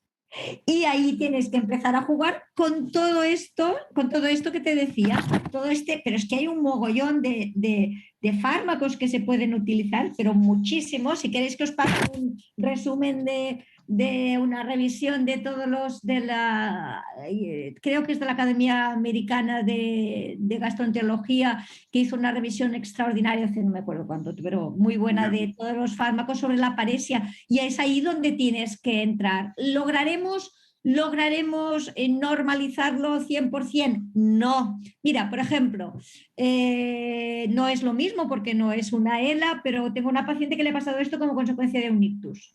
Y por tanto, el principal problema, pues el brazo y pierna lo mueve bien, pero la barriga me decía, mire, déjeme estar, es que a mí lo que me fastidia, es que no puedo respirar, doctora Panisella, pero es que no puedo respirar porque tengo la barriga aquí arriba, es que tengo así, yo nunca había estado así, ¿vale? Entonces, hemos jugado con todos estos fármacos y ya le dije, a ver, aquí hay una secuela neurológica, al 100% no lo vamos a solucionar, pero una parte sí. Entonces, el primer día que vino a la visita y dejó de quejarse de esto y se metió con otra cosa, pensé, ya lo tengo solucionado. Dice, esto ya no me molesta.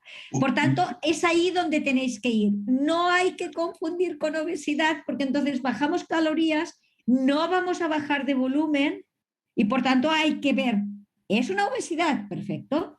No es una obesidad, señores, tenemos que intervenir sobre esto, clarísimamente. Un último intento, Joyma. ¿Sí?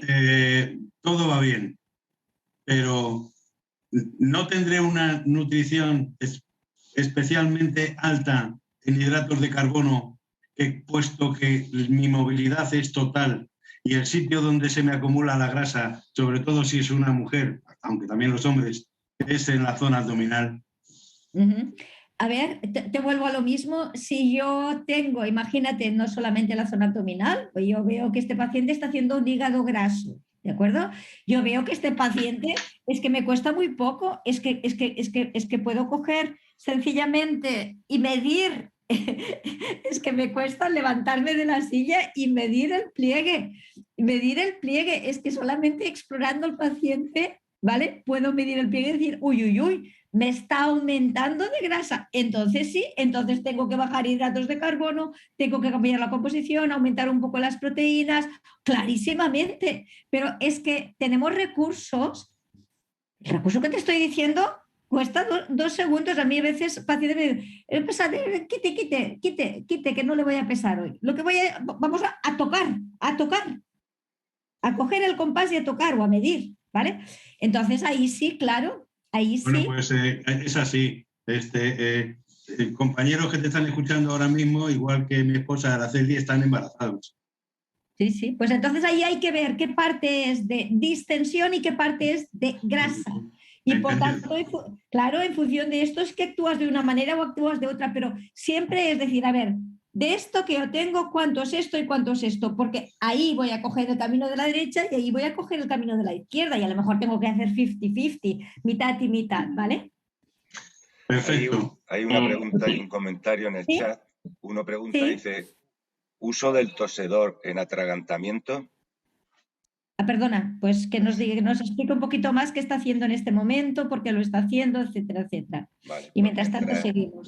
Mientras que lo escribe, hay un comentario, dice, nosotros teníamos pesada la silla, había una báscula en la unidad de hemodiálisis y después pesábamos a Arturo con la silla. Hallábamos la diferencia de peso. Y luego otro comentario dice, eso es lo ideal, ahora en las unidades de nutrición que yo conozco ya tienen plataforma para pesar a todos con sillas de ruedas. Vale, a ver, mira, en esta vida tú te adaptas a lo que tienes. En un sitio tienes plataforma, que la mayor parte de unidades tienen, pues los pesas con silla de ruedas. No tienes, haces esto. Yo sé que la silla pesa tanto, lo hago de esta manera. Puedo hacer lo que os decía, estudios de imagen corporal para ver cuánta grasa, cuánto músculo, calidad del músculo, etcétera, etcétera. Incluso a veces hacemos ecografía y vemos que si está sarcopénico, qué cantidad tenemos, etcétera, etcétera. Es decir, en el momento en que yo sé que esto es importante, yo utilizo los recursos que tengo. Lo que no puedo decir es que como no tengo báscula, no. Pues mira, si no tienes báscula, te la inventas. Y si no, coges el pliegue. Y si no, es decir, tenemos que tener en cuenta que cuando yo era residente me decían, decía a la gente, si no tengo fonendo no trabajo. ¿Perdona? ¿Cómo si no tengo fonendo no trabajo? Pues te buscas un fonendo, se lo pides a tu compañero, me ha dejado el fonendo, pues te apañas, ¿vale? Entonces, es esto, es siempre, siempre, siempre hay que buscar los recursos. Y si no tenemos pereza, tenemos un mogollón. Tenemos un mogollón. Y tenemos que siempre diferenciar. Hay obesidad, hay grasa, tenemos que ir a por ella. Pero no hay grasa y hay distensión abdominal, vea por la distensión abdominal. Va con estreñimiento, va con vaciado completo. Voy a aumentar, voy a jugar con parafina, un poco de lactulosa, vaciado anal, para disminuir el gas. Voy a dar propulsores y voy a utilizar la eritromicina, pero poco tiempo porque luego tal. Voy a dar rifaximina, que es un antibiótico que no se absorbe, que pasa solo, porque a veces hay disbiosis, hay una alteración de la flora intestinal y damos tratamiento con esto y dices, hostia, qué bien, me ha mejorado la hinchazón. Esto, por ejemplo, es lo que acabé utilizando después de pelearme en el buen sentido, con la paciente, quiere decir, pensando qué puñeta, porque nada de la lista de fármacos, no, pues no he logrado nada, pues no he logrado nada, doctora Panisello, y pensé, bueno, venga, vale, vamos a darle otra vuelta. Pues esto es lo que hay que hacer. Y por tanto, no tirar la toalla. ¿Vamos a solucionarlo 100%? No, pero tenemos que solucionarlo lo suficiente como el paciente diga. Es que además, claro, lo que decís vosotros es muy importante, porque en el momento en que yo tengo la barriga hinchada, es que el diafragma sube. Es que si el diafragma sube, yo no respiro en una enfermedad en donde respirar es muy importante, ¿vale? Evidentemente, mientras el paciente puede andar, muy importante la movilidad, mientras podemos andar, no podemos. Igual que, por ejemplo, ha habido unidades en donde se había llegado a hacer un poquito de osteopatía y un poquito de incluso masajes para facilitar el funcionamiento el vaciamiento del tubo digestivo, ¿vale? Hola, mire, le quería preguntar, he visto que en la diapositiva pone que es bueno usar laxantes no irritativos. A mí en mi caso, por ejemplo, que es un caso muy claro de una mezcla de disbiosis intestinal y de dilatación por falta de movimientos, normalmente me suelen pautar laxantes que para mí son irritativos, como por ejemplo el Movicol y demás, y de ahí no sale. Entonces estoy viendo que usted recomienda otros laxantes que son, bueno, pueden ser más idóneos. ¿Me puede explicar un poquito más? Sí, a ver, el Movicol no es irritativo. Son irritativos, no, es propulsivo, pero no es irritativo. Son laxantes irritativos y con eso también me encanta la pregunta porque me permite decir algo interesante. A veces recurrimos, o los pacientes nos recurren a laxantes irritativos de fitoterapia, de plantas, ¿vale? Hoy, por ejemplo, me ha venido alguien con una cajita. Dice, no voy a decir el nombre de la presentación, pero bueno, seguro que lo sabréis, porque hoy qué bien limpia, porque la marca es limpiar en inglés. Hoy qué bien limpia el colon esto. Y aquello que dice, pues claro que limpia el colon. Tiene dos plantas, una de ellas el sen y otra, que son terriblemente catárticas. Catárticas significa irritativas. ¡Buah!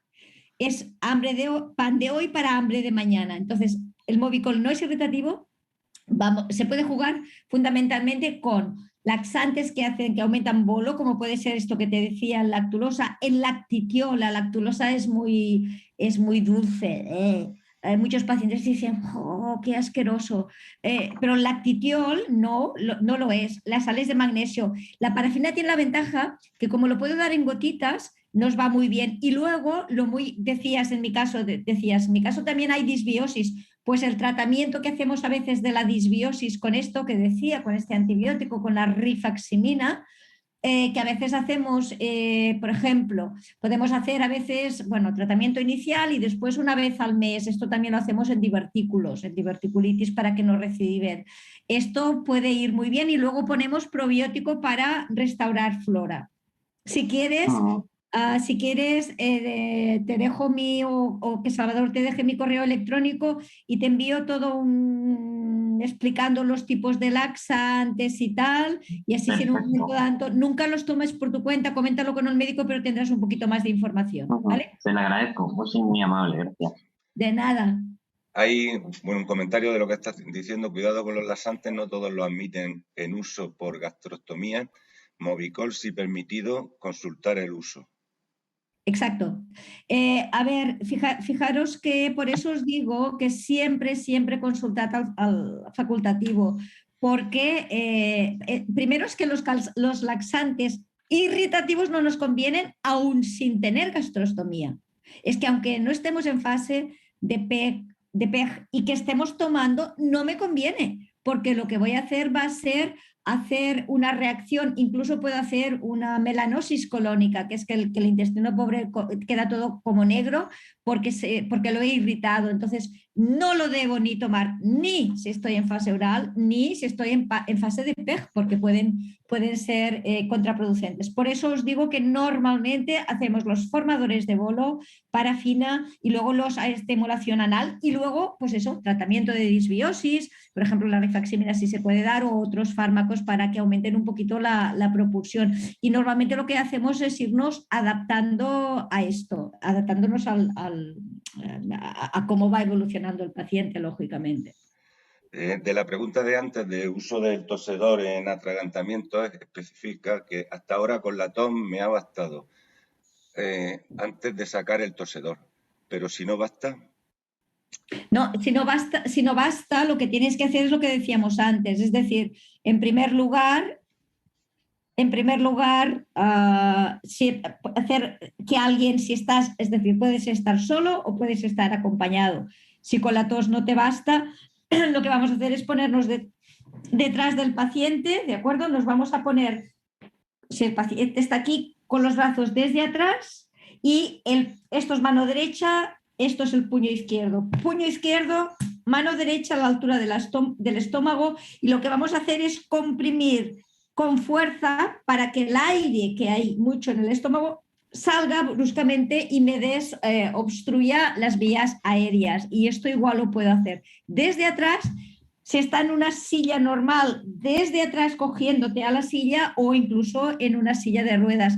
Y si estuviera acostado, al final no os puse el dibujo, pero si está en la cama no hay ningún problema, me acuesto al lado del paciente y desde al lado del paciente hago el mismo movimiento, ¿vale? Dicen que, por favor, que el correo de los laxantes, que se le ocurre que se lo envíe a Salvador y que él se lo remita al resto. Ah, vale, de acuerdo. Muy bien.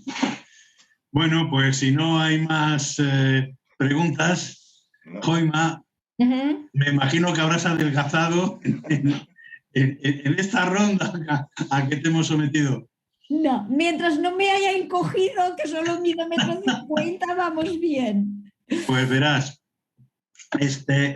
ya quedo contigo, te tenemos que mandar el obsequio de nuestro grupo de la plataforma, que es un reloj de arena. Ya me dirás dónde te lo mandamos, no te lo voy a mandar al hospital. No, al hospital no, a casa. Y aprovechando que todavía estás con nosotros, sí que me gustaría saber si podemos contar contigo en algún día para hablar de telemedicina y responder a preguntas. ¿Te das cuenta que lo que más interesa a los pacientes son sus preguntas? Sí. Ningún problema. Primero, gracias. En segundo lugar, efectivamente, contad conmigo para telemedicina y si quedan más preguntas, volverlas a hacer. 3, os enviaré este documento de los laxantes, pero no os lo enviaré mañana, que tengo un día infernal. Empiezo a las 6 y creo que acabo a las 10 o a las 11 de la noche y he visto la lista y para ponerse a llorar, no, pero nos lo vamos a pasar bien con los pacientes mañana. Y por tanto no os lo enviaré hasta el jueves, que será un día más normal, ¿vale? Pues cuenta con nuestro más sincero agradecimiento. Te vamos a volver a emplazar y a abusar de tu amabilidad, con seguridad, y hasta siempre, Joima. Muchísimas gracias a todos. Un abrazo muy fuerte y seguid peleando y seguid estando allí y en lo que os podamos ayudar los profesionales, contad con nosotros. Muchas gracias. Muchísimas gracias, Joima. Muy bien. Gracias.